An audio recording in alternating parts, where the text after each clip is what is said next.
Now, a couple of reminders. So class will end when the presenter is done presenting, not at 12:50, okay? So if she goes over, just because we were late today, you might expect her to go over 5 minutes over.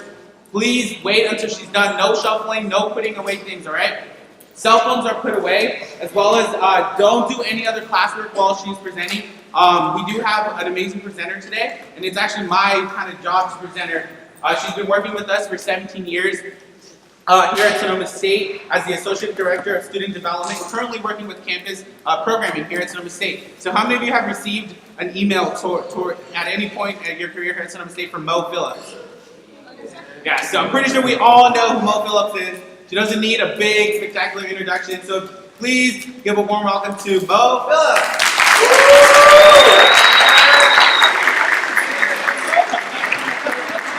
I'm a little disappointed. I asked him to do an interpretive dance to introduce me, but that didn't happen. I don't know between last night at midnight and now why that didn't happen.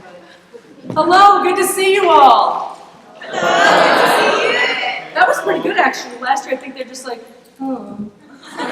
But I appreciate that. Thanks. I'm so excited to be here. Leadership is one of my passions, and while my job currently this last year has switched from residential life, which is where I was for about the first 16 years of my time here, to programming, which is another one of my passions. I still love to come and talk, and I appreciate your asking me to come back and talk a little bit about what is leadership. I worked with the leadership program here for about 16 years that I was here. I'm always at their disposal to help out with things or to help students out with some of that stuff. I started in residential life. I started in Zinfandel as a RLC, or now called an ACC. Many of you, my language is even outdated. But before I came here, I started out in Wisconsin, at University of Wisconsin La Crosse. I moved, which is where I'm from, so once in a while you'll hear a long vowel. When I say things like bagel, people laugh at me, usually. Wisconsin, Minnesota, stuff like that. You'll get it as I talk. Not too many words anymore, but you'll get that. I moved over to Northern Arizona University, where I did my master's in educational psychology of counseling, blah, blah, blah, student affairs, personnel, blah, blah, blah, and worked with programming there at that university. I went up to Eastern Washington University in Spokane, Washington, worked up there as an RLC or a hall director for a few years, went out to New Hampshire, worked out there for a few years in programming, sports promotions, women's athletics, residential life, stuff like that, and then I came out here. I love Sonoma State University. I love that I get to work with students and the staff that I work with. I love getting up every morning and saying I get to go to work today. I hope that you all can say the same thing in the time that you have here, in the leadership positions that you get involved with, as well as in your careers that follow your time at SSU. Because I'm really blessed to be here, so thank you for having me today. Thanks. Thank you. And that's all I have to say, so I'll see you all tomorrow. No, I realized as I was saying that I should have said that at the end. That would have been a great ending next time. Today we're going to talk about a little bit about what is leadership. In the time that I've been around, I didn't tell you all of those places I've worked at just to tell you where I've worked before. I wanted to give you some concept of the different places that I've been, and the different places that I've been involved in student leaders' lives and worked with student leaders and been involved with the process. And so the information that I'm going to share with you today, some of it's from the internet, you'll see, but some of it is just from my experience working with student leaders, whether it's here at SSU or whether it's elsewhere. Can you all hear me in the back okay without a microphone? Thank you. All right, so when I started learning or thinking a little bit about thank you, Alvin. When I started thinking a little about what is leadership, I did go to the internet to start. And I thought about people. Oh wait, what am I doing? Oh, I did not. I looked for pictures. I looked for pictures of leadership, images, okay? So you Google images, leadership, this is what I found. And I love these little characters here. So the first one, I'm like, that's kind of an Evita Peron. People of Argentina! Kind of thing. I didn't like that. I've seen that movie many times. Didn't like kind of the way she led, although she was a person of the people. But up on the balcony, that's not the way I see leadership. Up on the balcony singing down to them. Maybe on the same level singing to them, but not up above. If you go over to your right there, you've got kind of the I'm king of the world, Titanic type of thing. I'm leading them into, I don't know, an iceberg. Or New York City. I'm not sure what that is over there. didn't really resonate with me. I came down here and here's the leader running away from the people that they're supposed to be leading. I don't know about you, but that's not kind of how I envision being a leader either. And then I got to the little kumbaya thing down here with kind of the Vita, and maybe she is singing or he is singing to the others. They are singing to the others. I don't know, but I didn't really like the people being around me like that or being around you as a leader like that. There's nowhere really to go. So that didn't resonate with me either. So then I got this picture. You know, the people that you're leading, having you walk the plank, I'm not really sure about that image either. For me, I'm sorry, I'm standing right in front of you all. How about if I come over here? Is that better? Can you all see? You have a podium in front of you, can you see it? Because you can come sit up on the side of the stage if you want. You're good? All right, so the walking the plank wasn't really anything that resonated with me either. So then I looked for pictures like this. People. Now some of you went, why did you do that? Justin Bieber, yes. I should have put the newer picture of him in the underwear. That might have been more powerful. That could have been a better leader type picture, but this one, yeah, I don't know. My daughter thought that he was quite a leader in her day, but when this picture was taken, he was probably like 16. What about others? Did anyone else go, leader, whatever? Hitler, all right. Is Hitler a leader? We might not like where he led people. We might not like his values or anything like that. But Hitler was undeniably a leader at some level. You'll talk about that in your classes, I know you will. What about others? Anyone else up there? You're like, why would you put them up there? Lemonade stand. Lemonade stand. Does anyone know the story behind Alex? Anyone here? Pardon me? Brain tumor. Alex had a brain tumor. What did she do? Anyone else know? That young lady had a brain tumor. I don't know, maybe she's 6 years old, 5 years old. She decided instead of doing stuff for herself, which she would have been really justified in doing and taking care of herself at that age, of course, she wanted to do something for others who had brain tumors like her, other kids who had brain tumors like her.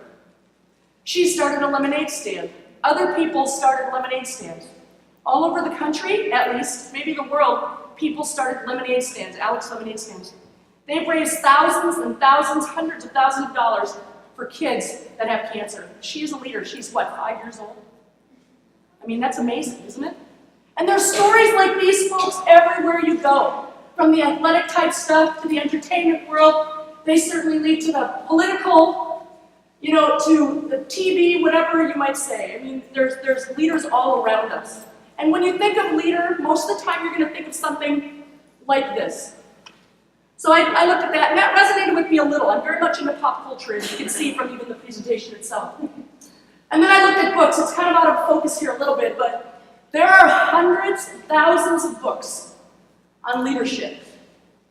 There are also hundreds of thousands of books on just about any topic you want. When I went out there and I had kids, I adopted 2 kids, I got a bunch of books to read. One says, do it this way. Another says, do it this way. The other one says, don't do it this way, standing on your head and backwards. And there's so many different messages out there about how to raise kids, about leadership. Not that any of them are wrong, they all have their own perspective. Just like you all have your own perspective. Isn't that the wonderful thing about leadership? We're all going to have our own perspectives. We're all going to have our own way of viewing leadership and viewing the people that we work with. And we already know that there's many different models of leadership. We choose for this class relational leadership model, which seems to resonate with our values here, and also with what we're trying to get across to you all. But there are so many different models, and you'll probably be looking into some of those as a result of this class. But there's hundreds of thousands of books on this stuff. Maybe not hundreds of thousands, hundreds to thousands. If you go to the bookstore, there's whole sections. So then I thought about, okay, that's not really helping me. None of this stuff is really helping me. Because I'm trying to figure out what are the characteristics of a leader. That's what I really want to get across to you. So I sat down one day at my desk and I thought about, what are the characteristics of a leader? And not only did I sit down at my desk, I emailed some of my friends who were leaders here before. People that sat in these chairs, maybe not in this room, maybe not in Ives where they had people last year, but maybe in the Cooperage or maybe somewhere around there when we used to do our leadership programs in different places, And ask them, what do you think are characteristics of good leaders? What do you think now? What do you know now that you want people to know at the beginning of their leadership time here? And these are some of the things that they came up with. Excuse me 1 minute. I'll get a little excited. My throat gets a little dry. All right, so one of the first things that they said is having confidence. How do you get confidence? Whether you're a sports person or whether you're knitting or whatever, how do you get confidence? Knowing who you are, that's peace, yeah? Experience, definitely. Getting out of your comfort zone, absolutely. All of those things are true. One of the main things for me is practice. Practice makes perfect. If I'm an athlete and I'm trying to get that shot down in tennis, or if I'm trying to get that shot down in basketball, what do people do? They practice. Hours and hours and hours of practice. All day they're practicing. I think of the little gymnasts, who are practicing to be world gymnasts, want to be in the Olympics someday, want to be, in the World Cup, things like that. They're in the gym probably 12 hours a day doing these things. Backflips and front flips and that thingy you walk on and all of that stuff. It's not Olympic here, I don't have to know that yet. Anyways, confidence. You want to you want to have some confidence. All right? And that starts now. Many of you are involved in different clubs, organizations, RSA, sports clubs, different things like that now. You're gaining confidence, you're connecting with people, you're getting involved in groups. Those are the types of things. You probably had enough confidence to apply for this class.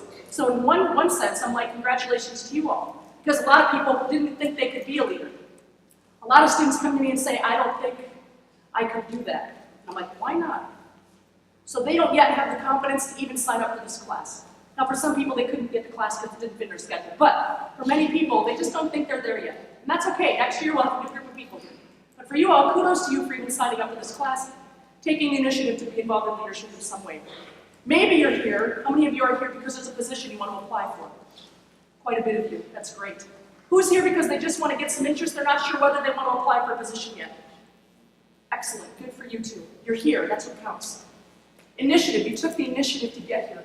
When you're a student leader, and I'm sure all the people along the side of the room that are the peers and the TAs and the CSAs and all the people that, the club presidents, stuff like that, they all had to take initiative in one way or another. That's something that's important when you're becoming a leader. Okay? You have to be able to step out of your comfort zone, and you have to take a step forward. You need to think ahead. What can you anticipate is going to happen and take the initiative? Don't wait for someone to tell you to do something. Do it. Just do it, like you said it best. You need to be fair. You need to be just in what you do. I know sometimes it's easier when people in our groups or people in our clubs or people in our organizations or people in our classrooms or in our buildings, they get along with us and they come to us and they, do things that show us that they want to be engaged and involved. But you can't just always go to those folks. Call on those folks. Do the programs for those folks. You need to also, across the board in your groups, you need to make sure that everyone is being paid attention to. You need to be just, you need to be fair. All right? Not just doing things and positive things for those folks that you like or that like you, but you need to reach out and do things for others as well. And if you find that there's some things in your group that aren't quite right, and people are doing some things that you didn't quite appreciate, going to them and talking to them, be just, be fair in how you dole out that stuff, rather than just having those people that you like or that like you. Yeah, that didn't come out as like as I wanted it to. I blame the meds. Enthusiastic and charismatic. I don't think that everyone has to be like rah-rah, jump on this stage and talk to people all the time. I think we need leaders who are quieter. They all come in different packages. Leaders come in all packages. You don't have to be the rah-rah, but I think you do have to have a certain type of enthusiasm or a passion, maybe is better, for what you want to do. All right? You have to have a passion and an interest and a love for what you want to do. Why are you there? There needs to be a certain level of engagement. And that requires some sort of enthusiasm. Do I think it helps to be able to get up in front of people and be able to talk and do this and dance all the way across the stage and stuff like that to keep people awake? We're trying to keep you awake here this morning. Yes, I do think that helps. But is it necessary? No. But I think that it is a characteristic that we want to try to build ourselves towards. You're not going to have all these right away, folks. These are things that come with that confidence, with the initiative. They come with that. Courageous, you do need to take a step out of your comfort zone once in a while. You do need to put yourself out there, even just to be in this room, to be a leader of a club or organization, to stand up in front of people. Residential Student Association presidents, you're just getting here, just the same as everyone else in your group. But you got to get up there and say, I want to be a part of this, I want to be the president of the group. So it's important that you're being courageous. Sometimes there are decisions that come up, ethical dilemmas, things that you're like, this is not quite right. And maybe it's from someone who's a leader in a position ahead of you. Maybe it's someone in the group, maybe it's yourself. But you have to be bold and courageous to call those things out, to call yourself out sometimes. And that's where that just comes in as well. Not just washing over it because you don't want to be the bad guy or the bad girl, excuse the expression.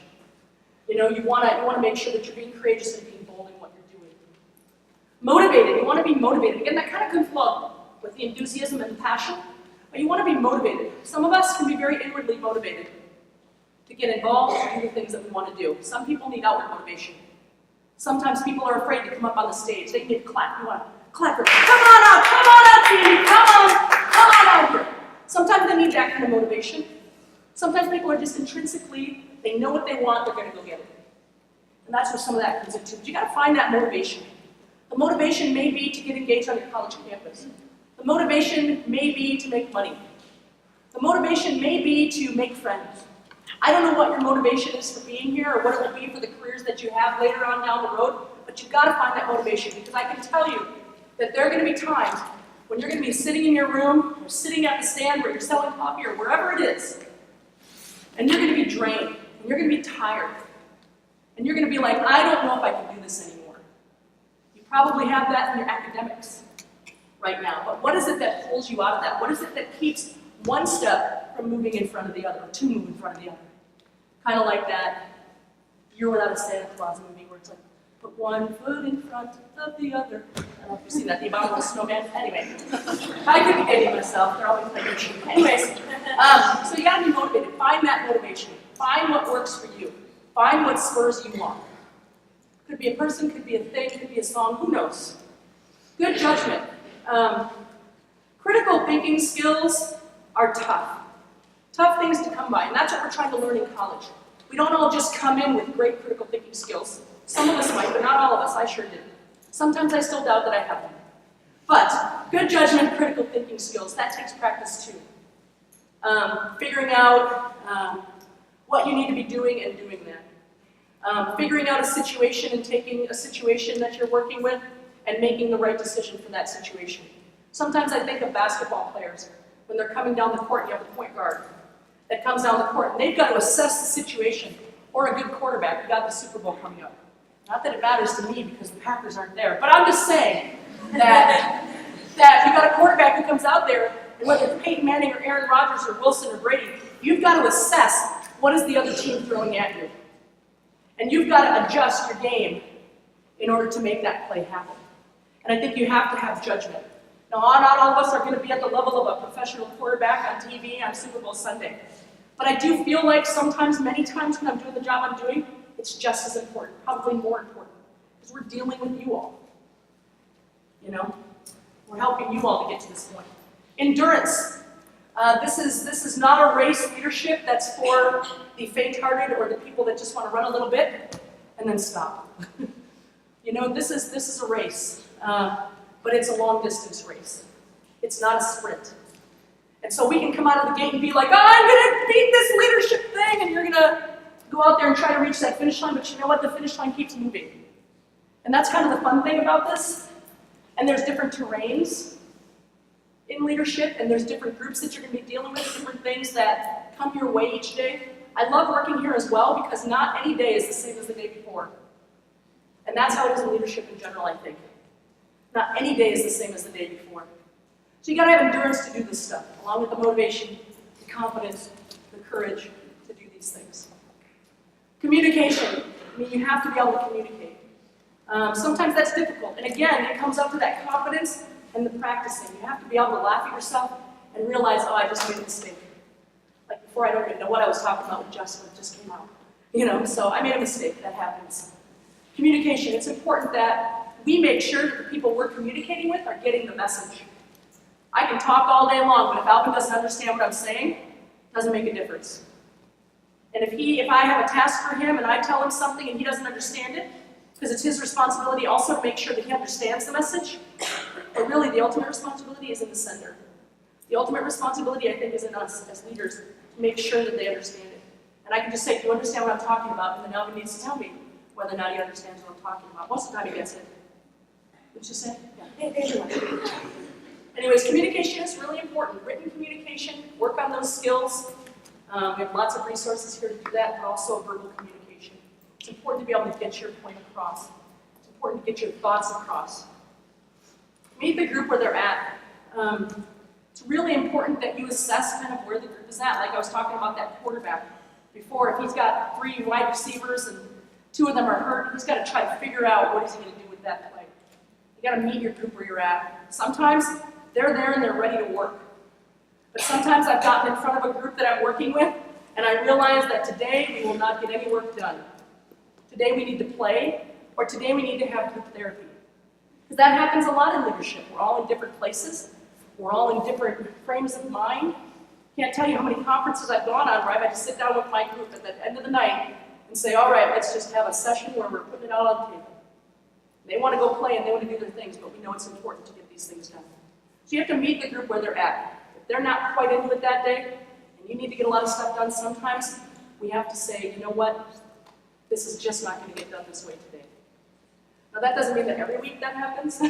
Groups do need to get things done. You do need to move forward. I think that's why we all get involved, but you got to meet the group where they're at, not where we're at. And this is another key point. I've had many, many, many, many years to get to the point where I'm at today. You all are just starting that journey. What an exciting time. I can remember. And I'll tell you about my journey a little bit later when we talk about applying for positions. This is kind of funny, really. But anyways, you all are where you're at. So I can't come up here and talk about things that are really out here, things that I know, that really wouldn't make much sense to you. You need to start with the basics. These are what I think are the basics.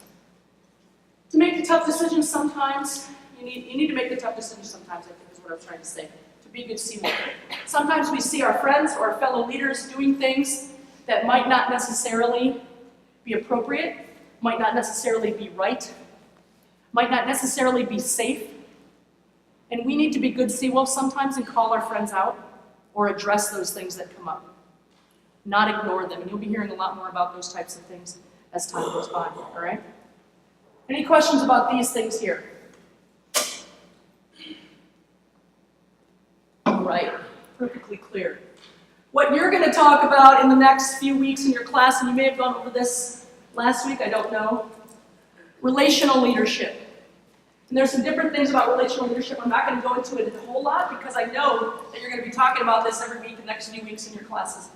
Relational leadership is purposeful. It has a purpose. You have an intention. Being a leader is not just something that you come up one day and say, I'm going to be a leader, and then just do it. There's so many things that we think about before we go and lead a group. There's so many things that I think about before I even plan a spirit week. I mean, that's entertainment. There's so many different things I think about in terms of when do I do the events, how do I do the events, for who am I doing the events. We have enough events like this. What about doing something like this that draws out different people? And you'll see different events this next spirit week in February because I'm really thinking with my team about how do we do things. Leadership is purposeful. There's a reason behind everything that we do. It may not always seem like it, but that is true. Inclusive. Leadership is inclusive. I talked a little bit about before how you're going to have people in your groups, in your crowds, in your clubs. You probably have it now in your buildings. Some people are with the CSA, they're there with the peer mentor, they're engaged, they're going to go to lunch with them, they're going to do things, and there's other people that just don't quite get engaged. But just because these people over here have reached out to us doesn't mean that those are the only people that deserve our attention or deserve the benefit of our working with them. We need to work just as hard to make sure that these people over here are included in what we're doing. Their ideas, their values, their engagement are so important to our group as a whole. Okay? And sometimes you have to try hard. I remember a student of mine, I kept trying to get him involved when I was a hall director out in New Hampshire, Charlie. And I was out there at all levels of working on campus or living on campus. First year, second year, third year, seniors, they all lived in the same buildings. So we just had a random mix of folks, not kind of like here. And Charlie was really hard to get a hold of. He was very shy. He really didn't want anything to do with me. And for 3 years, I tracked down Charlie, I almost stalked Charlie, which is probably not a great idea. But I tracked down Charlie trying to find what makes him tick. What is he interested in? How can I engage him in what we're doing in the hall? And I did recon. I went out and I tried to figure it out, tried to figure out who his friends were, stuff like that. One day, first year he wouldn't even say hi to me. Second year he'd say hi. Third year he might think about stopping to talk to me, but he didn't know. So I followed him up the stairs one day. Charlie, Charlie! And I'm running up the stairs behind him. And he runs faster. It's true. And he gets to his room. I can be a little overbearing sometimes. And overwhelming to someone. That's why I say we need all kinds of leaders, because not everyone's going to resonate. My style is not going to resonate with them. But I went to his room and he slammed the door and I stuck my foot in. And I was like, Charlie! And I pushed open the door. He's like, what? Clearly did not want to be engaged with me. I'm like, Charlie, that is the biggest TV I've ever seen anyone have in a residence hall room before. Where did you get that TV? How did you get it in here? I didn't even know you had it in here. I have my ways. I'm like, anyways, I'm like, you play video games? He's like, yeah. I'm like, what do you play? He's like, Mario Kart. I'm like, I'm pro. That's my favorite game. Can I play with you? He's like, all right, fine.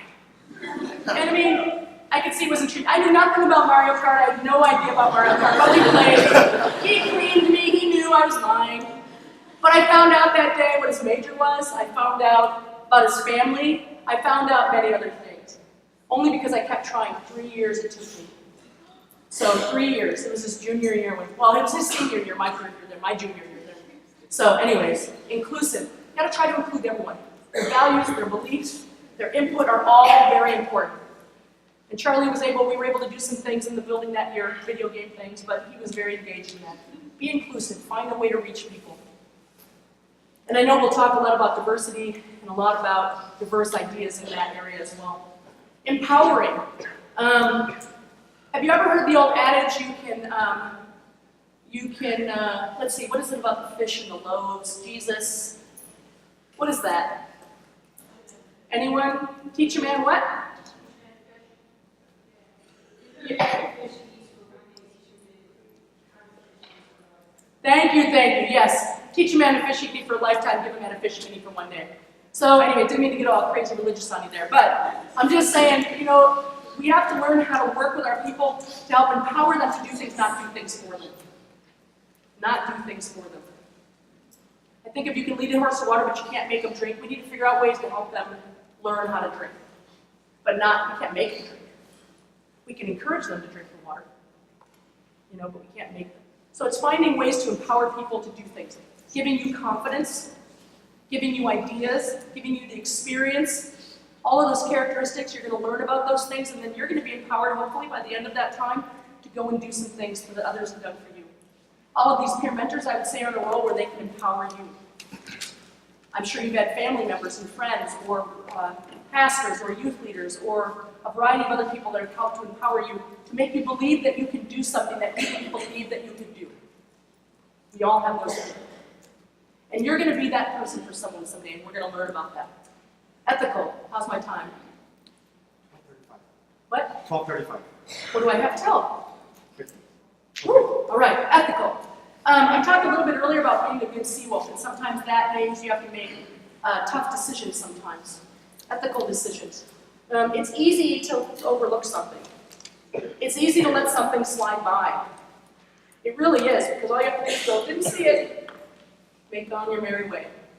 But when you're in a role of leadership, there are going to be some people that are doing some things maybe even other leaders, that you don't appreciate, isn't in line with what we've said that we would do, isn't in line with our values as an organization. And we sometimes need to confront those types of things. Okay? Whether it's cheating on a test, or whether it's drinking when you're not supposed to be, or there's a whole myriad of other issues, but those are some things that come up. So we're going to talk about how leadership is ethical a little bit in this thing. And process-oriented, which kind of goes along with the purposeful a little bit, but talk about how there's a process. And leadership is, and that's what I can't think of it. That's what we're oriented towards. So anyways, I'm going to move on with this one. What do I know about leadership? You'll learn about it in class. You need a track for your train.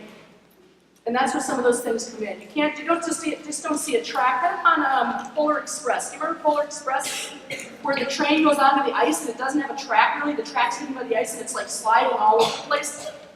And you're wondering, is it going to make it to the other side? Are they going to see Santa? Because that's what I was wondering. I'm just saying. But every time I watch it, they make it. But that's not always the way it works. That's not always the way it works. You need a track for your train. You need some type of purpose. You need something to guide you along the way. Okay? That's important. You need a goal. All right? Every group has a goal. This session had a goal to talk a little bit about what is leadership according to me. All right? You get what you give. Absolutely. There's a song like that, I think. I can't remember who sings it, but there's a song. You get what you give. But anyways, I think that it's important to note that if you're only going to give minimal effort or minimal attention to the people that you're working with or the work that you do in this class or whatever it might be, that's what you're going to get back. So you might get at the end of this class and say, they gave me a C. And I would turn that around and say, you earned a C. So what are you willing to put forth? What kind of effort are you willing to put forth to be involved and be engaged as a student leader at SSU and even beyond that, because it's not just about today. It's about tomorrow and the next day and the next day. What are you willing to give, willing to do? And every once in a while, I want you to sit down and think to myself, is this working for me? Is the amount of effort that I'm giving working for me? Is what I'm doing working for me? Is how I'm behaving working for me? Okay? I want you to think about those things, because that's really helped me to move to the next level. A lot of times, I'm like, no, it is not working for me. I love doing that, but that job is not working for me. Or that person is not working for me. This group, this club, this organization is not working for me. This major may not be working. I mean, all of those things. I want you to think about that once in a while. That's not just for here. With relationship comes grace. You've got to get to know the people that you're working with. Because if you don't know someone, you just blow them off. They're not going to believe what you say sometimes. If you make a mistake, they're going to be like, who cares?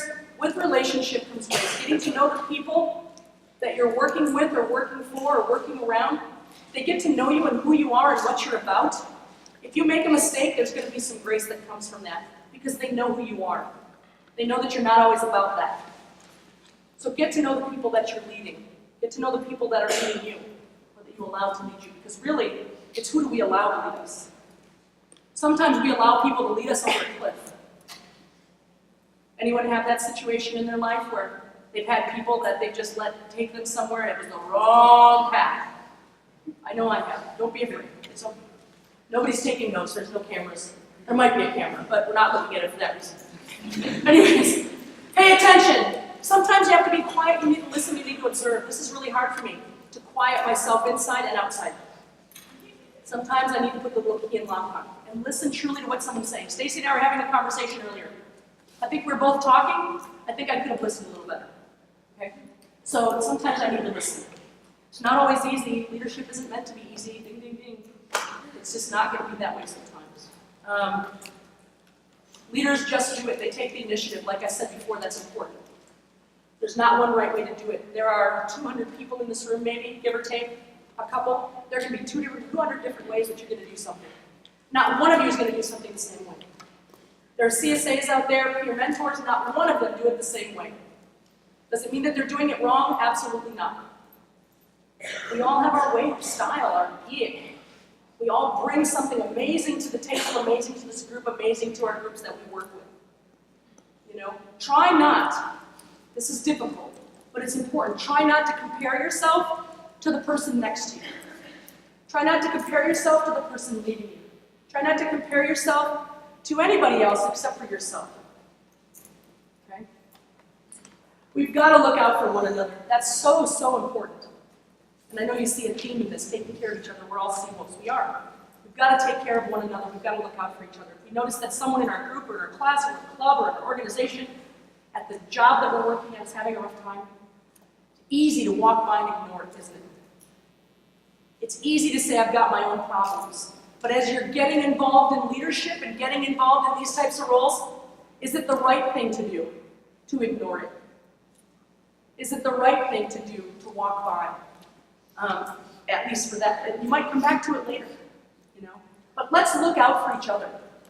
Even starting today. If you don't know the person sitting next to you, introduce yourself to that person. Say, hi, I'm so-and-so.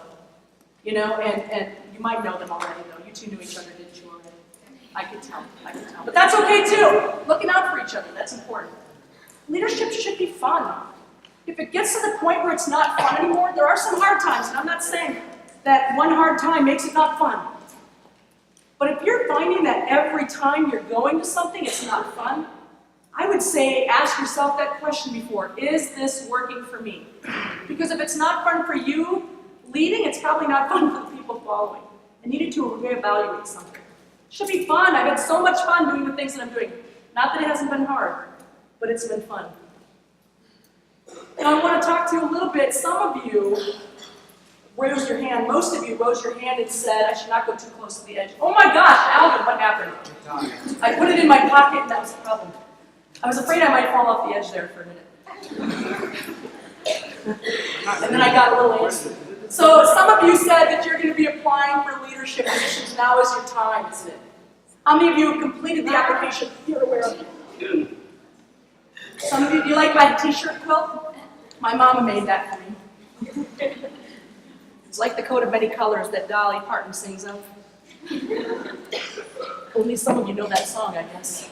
All right. So anyways, the hiring process is happening right now. Now, for those of you that aren't applying, you may say, I don't really care. But let me tell you why you should. Because some point during this semester, you're probably going to be like, man, I'm having fun in this, and I wish I would have applied earlier. Darn it. And it's too late now. So think about it. It might be too late to even start an application now for you. You know your style. You know who you can get for recommendations. But think about it as I'm talking about this. The other thing is, once you get through this class with a B or better, you can apply later. And so this is important to keep in mind. Step one, you probably already went to an info meeting. There's no more left. Sorry. You can always talk to any of the student leaders here. They're here, Alvin, professors, but that's just about done. You're going to go to the website. How many of you are already gone to the website? Yes, many of you. Anyone here who still needs to go to the website? Wait, don't raise your hand. I don't want to. I'm just kidding. Go to the website. Do it quickly because you've got recommendations, you've got essays you have to write, you've got transcripts you need to get, etc., etc. You're going to go to the website. You're going to do those things that I just talked about. You're going to do your actual application. Make sure you put your local address, meaning here. This is local. Because what happens is you're going to put, El Cenitas, I didn't know the names of towns, LA, let's just say LA. And what's going to happen to your letter? It's going to go to LA. And who's going to find out that you get the job before you do? Mom, dad, grandma, grandpa, guardian, brother, sister, I don't know, whoever else you live with. Things like that. So they're going to find out for you. Put your local address. You're going to want to put your transcripts. Make sure they're for fall 2014. Now, those of you that completed your applications, taking the initiative before December, or in the beginning of January, you might want to go back and look at your transcripts because you're going to want to put your fall 2014 transcripts, not your high school transcripts or transcripts fall 14 without any grades. Okay, so make sure you go back and do that. I want you to. A lot of people already have this fall transcript to reflect the classes that you took. It needs to reflect the grades that you got in those classes. Thank you, So Stacey. it needs to have your semester and cumulative GPA for your fall 2014 semester. So fast classes, that's great. Fast classes, they need the grades. That's right. Thank you. Thank you, Stacey. I wasn't very clear on that. But yes, you want to make sure that you have the grades on there because you have to have a 2.5 GPA in order to apply. We don't do that to make life horrible for you.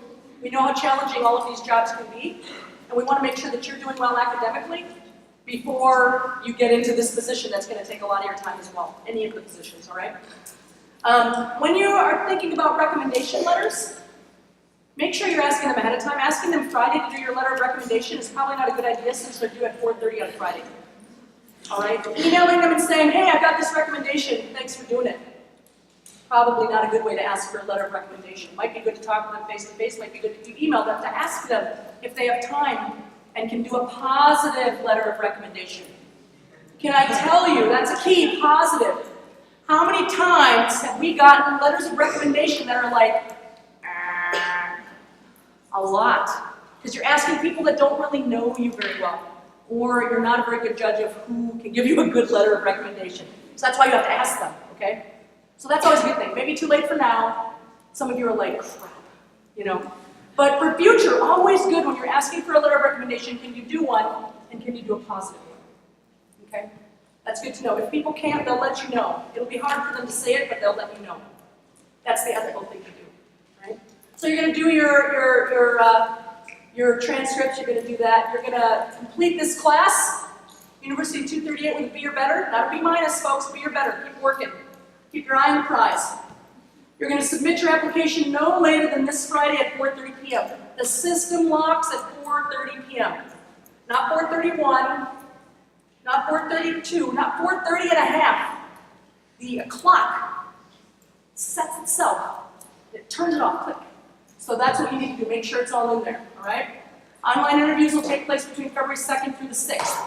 The only way that you can do the online interviews is if they send you a link to do those online interviews, or they set it up in your thing, they approve your application. So that's the only way you can do that. You'll go back to the same site. They will send you an email saying, your application has been approved, yay! You know, and then you can go into that site and do the signups for different interviews, okay? Now, some of the interviews you may be able to sign up right there. Some of them they may say, we'll contact you, and that's okay. Just make sure you go through it. Click on each job that you're applying for, and each job in that interview area to make sure that you've signed up for those things. And then you're also going to sign up. Is it true group process, or is that part of a different process? Different process, forget it. All right. Questions about whatever I talked about or what you're seeing right here, right now? Yes, sir. What is your name? Jeff. Jeff. Hi, Jeff. Hi. What do you need to know? Do you want our total GPA or just our snow GPA? Do you have advanced classes? It'd be good to get your total GPA because they want to see all of your stuff, all that you've been involved in, okay? But did you understand the question? The question was they want your total GPA or just Sonoma. Turn in everything because cumulative is important as well. Other questions? Yes, ma'am. What's your name? Renisha. Renisha. What's up? So, I submitted one before, so do I go back and then copy and paste? Yeah, I would go back and recopy and paste it in there. And then submit it again? And submit it again, yeah. Do everything again, or will it You should just be able to change your transcripts. If you have trouble, contact Stacy or Alvin and they can help you with that, okay? All right. You're not the only one, believe me. Yes, what's your name? Sammy. Sammy? Yes. Hi, Sammy. Hi. So on the application it says how many semesters you completed, you put 1 or 2. You've completed, are you a first-year student? Yeah. Have you completed one semester? Two. One. Okay. One, yes. Anything else? I know we're getting close to the end. What's your name? You were saying it, I'm Bree. Thank you, Bree. You were saying that if we're having trouble to contact someone, so I wasn't able to contact anyone. I was on the site clicking on the links, nothing. So, Talk to Alvin or Stacy afterwards. All right. I think that's it for me. Thank you very much, everybody. Good luck.